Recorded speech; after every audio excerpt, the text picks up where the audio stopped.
একজন বা দুইজন নয়, 4 জন বিধায়ক মন্ত্রিত্ব পাচ্ছেন।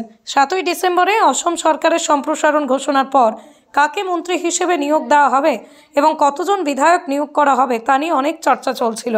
নতুন মন্ত্রীদের নাম নিয়ে তুমুল চর্চার মধ্যেই সরকারের নয়া মন্ত্রীদের নাম ঘোষণা করেন মুখ্যমন্ত্রী হিমন্ত বিশ্ব শর্মা। ঘোষণা মতে সিনিয়র বিধায়ক প্রশান্ত ফুকন, কৌশিক রায়, কৃষ্ণেন্দু পাল এবং রূপেশ গোয়ালা মন্ত্রী হিসেবে শপথ নেবেন। বুধবার মুখ্যমন্ত্রী জানিয়েছিলেন 7ই ডিসেম্বর দুপুর 12টায় মন্ত্রিসভায় সম্প্রসারিত হবে। তিনি বলেছিলেন বিজেপির সর্বভারতীয় সভাপতি জেপি নাড্ডার সঙ্গে আলোচনার পরে তিনি কতজন বিধায়ক আসন পাবেন তা ঘোষণা করবেন। তদন্ত অনুসারে আজ মহারাষ্ট্রের মুখ্যমন্ত্রী উপমুখ্যমন্ত্রী শপথ গ্রহণ অনুষ্ঠানে জেপি নাড্ডার সঙ্গে আলোচনা পরে 4 জন নতুন বিধায়ককে মন্ত্রী হিসেবে নিয়োগের ঘোষণা করেছিলেন। তার বর্তমান মন্ত্রিসভার 15 সদস্য ছিল, কিন্তু মন্ত্রী সঞ্জয় কিষান আজ পদত্যাগ করেছিলেন। সব মিলিয়ে 18 জন সদস্য।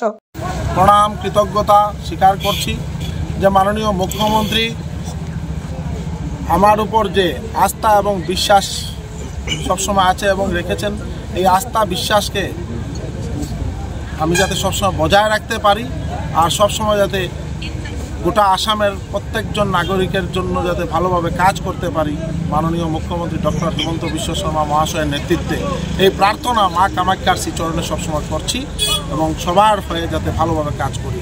আজকে আমাদের বিশেষ করে পাথারকান্দি কনস্টিটিউয়েন্সির প্রত্যেকজন নাগরিক খুব আনন্দিত, বরাক উপত্যকারও প্রত্যেকজন নাগরিক খুব আনন্দিত যে আজকে দুইজন মন্ত্রী নাম ঘোষণা হয়েছে। কাছাড় থেকে মাননীয় বিধায়ক লক্ষ্মীপুর কৌশিক রায় এবং পাথারকান্দির থেকে শ্রীভূমি জেলার থেকে আমার নাম আমি ফেসবুকে টুইটারে আমি দেখেছি। তো বিশেষ করে বহুত কৃতজ্ঞতা, অভিনন্দন এবং চেষ্টা করবো সবসময় সমাজ ভালোভাবে কাজ করতে পারি। ভারতীয় জনতা পার্টির ইতিহাসে এই জেলা থেকে আমরা প্রথম অবস্থায় আমাদের কোনো বিধায়ক মন্ত্রী হয়েছেন। আমরা অত্যন্ত আনন্দিত, আমরা অভিভূত, আমরা শুভেচ্ছা অভিনন্দন জানাই এই শ্রীভূমি জেলার পাথারকান্দি বিধানসভা সমষ্টির মাননীয় বিধায়ক শ্রী কৃষ্ণেন্দু পাল মহোদয়কে, আমাদের মাননীয় মুখ্যমন্ত্রী, আসামের যশস্বী মুখ্যমন্ত্রী শ্রদ্ধেয় ডক্টর হিমন্ত বিশ্ব শর্মা মহোদয় দীর্ঘদিনের আমাদের দাবি, আমাদের আকাঙ্ক্ষা, আমাদের আশাকে পূর্ণ করে এবার এই জেলা থেকে মন্ত্রী দিয়েছেন। দীর্ঘ বৎসর এই জেলায় মন্ত্রী কেউ ছিলেন না, আর ভারতীয় জনতা পার্টির সরকার আসার পর আমরা বিগত দিনেও আমরা দাবি জানিয়েছিলাম, কিন্তু তখনও এই জেলা থেকে কেউ মন্ত্রী হননি।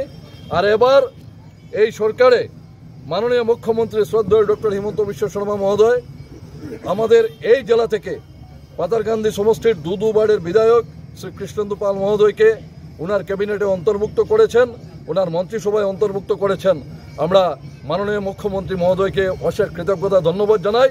আর নবনিযুক্ত মন্ত্রী দুবারের পাথারকান্দি সমষ্টির বিধায়ক শ্রী কৃষ্ণেন্দু পাল মহোদয়কে অনেক অনেক শুভেচ্ছা এবং অভিনন্দন এই শ্রীভূমি জেলার ভারতীয় জনতা পার্টির সকল স্তরের কার্যকর্তা পক্ষ থেকে জানাচ্ছে।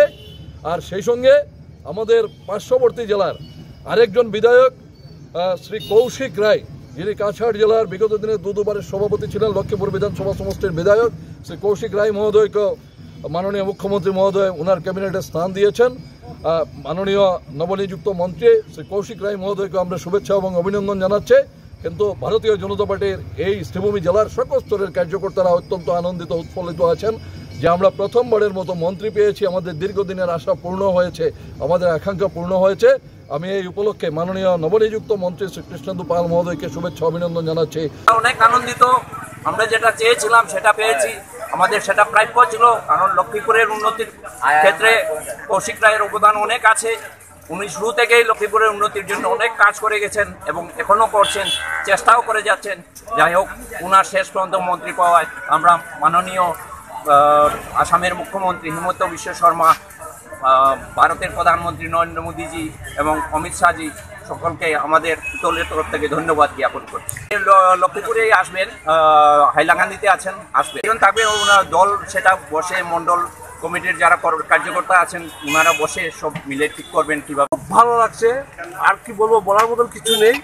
হ্যাঁ, উনি আসার পরে আমাদের যে চিন্তাধারা আছে যেটা, এটা আমরা আবার বোমের মাধ্যমে ওনাকে ওয়েলকাম জানাবো, কনস্টিটিউশন জানাবো। আমরা সবাই একসঙ্গে এসে ওনার বাসায় যাব, গিয়ে ওনার সঙ্গে আমরা একটা বৈঠকে বসবো। উনি যে মন্ত্রিত্ব পেয়েছেন, আমরা এতদিন ওর আশা ছিল, আজকে এটা পূরণ হয়েছে। সেই জন্য আমরা মাননীয় মুখ্যমন্ত্রী মহোদয়কে আমাদের তরফ থেকে, দলের তরফ থেকে আমরা কৃতজ্ঞতা জ্ঞাপন করছি।